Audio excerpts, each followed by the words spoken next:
know, as a holiday, I really like Valentine's Day.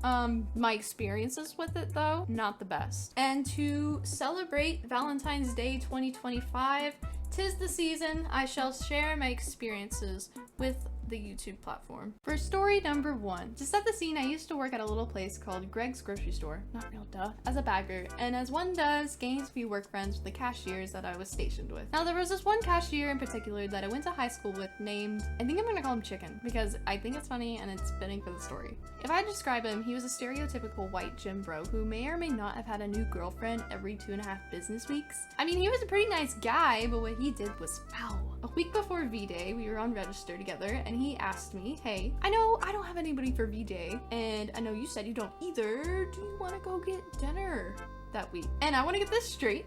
We did not like each other in that way, or at least I didn't. Maybe he wanted me to be girlfriend number 3 of the month, but I doubt it. A week goes by and it's the day of Valentine's Day, and of course I'm working. This day I worked had to be probably one of the worst days I've ever had. I was literally looking at the clock all day thinking, just wait till 6, just wait till 6. I'm gonna have a date, it's gonna be fine, it'll be great. It's something to look forward to. As I'm clocking out, I get a text message from Chicken saying, hey, I'm so sorry, but I actually am really tired and I don't think I'm gonna make it tonight. What the fuck? He canceled on me, I kid you not.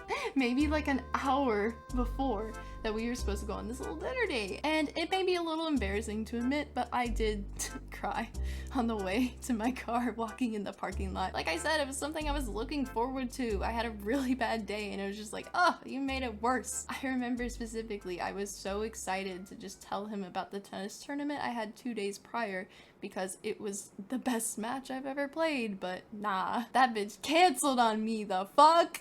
Strike 1, baby.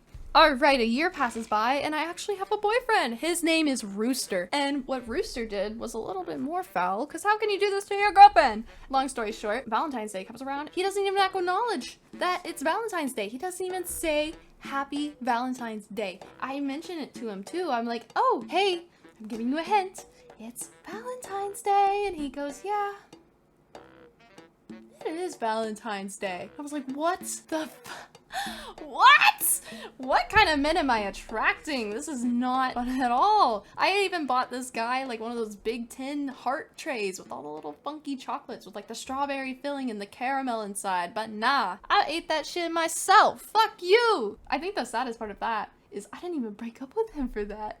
Not even when he failed to show up to my birthday dinner, which was a month later, which guys, I think that's the most embarrassing part of that. Strike 2, Moon Moon. All right, fast forward 1 more year later. It's 2024, and I have a big fat crush on this one guy. And I'm gonna call this guy Joey, like from The Bachelor Joey, because that's all I can think about right now. Anyways, I had a big fat crush on this guy named Joey, and all my friends knew, and I'm pretty sure he knew too. I just made him this little homemade Valentine's Day card. Not for anything, like not to like, I don't know, ask him on a date or anything. I just wanted to give him a card. And the only problem with this is that we didn't share any classes together. I had Monday, Wednesday classes and he had Tuesday, Thursday classes. And the only reason I know that is because Joey shared a class with my friend Sarah. So the only way I can see this guy is on Tuesday, Thursday, which I don't have a class for. And I'm not gonna drive 30 minutes from my house to college just to give him this Valentine's Day card and then go home. Because one, that's a little creepy, which is not something I was really wanting to do. So instead, I plan to give this card to Sarah. So I told her, hey, just go up to Joey, give him this card, say, this is from Moon Moon, and that is it.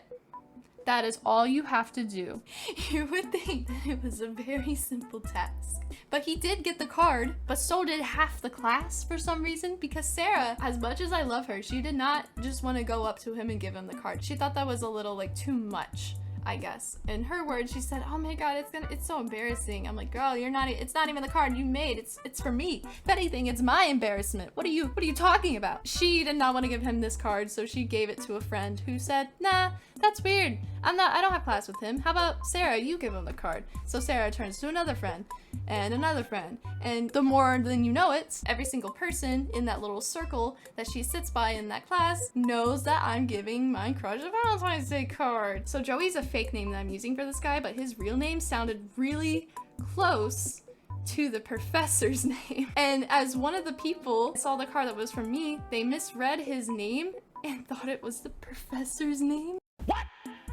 So the original plot of the story was for Sarah to give this card to Joey, and that was it. But somehow that card is gone to like half the class, and now everybody thinks, or just this guy thinks, that I'm trying to give a love letter to the professor, which is not true at all. And when he called me to tell me that, I had explained to him really quickly and really fast, oh my god, no, that was not the case at all. How did we get there? Long story short, if you want to do something, do it yourself. Otherwise, you could be falsely accused for things that you wouldn't even think would happen. Strike 3, you're out. Moon Moon on the bench.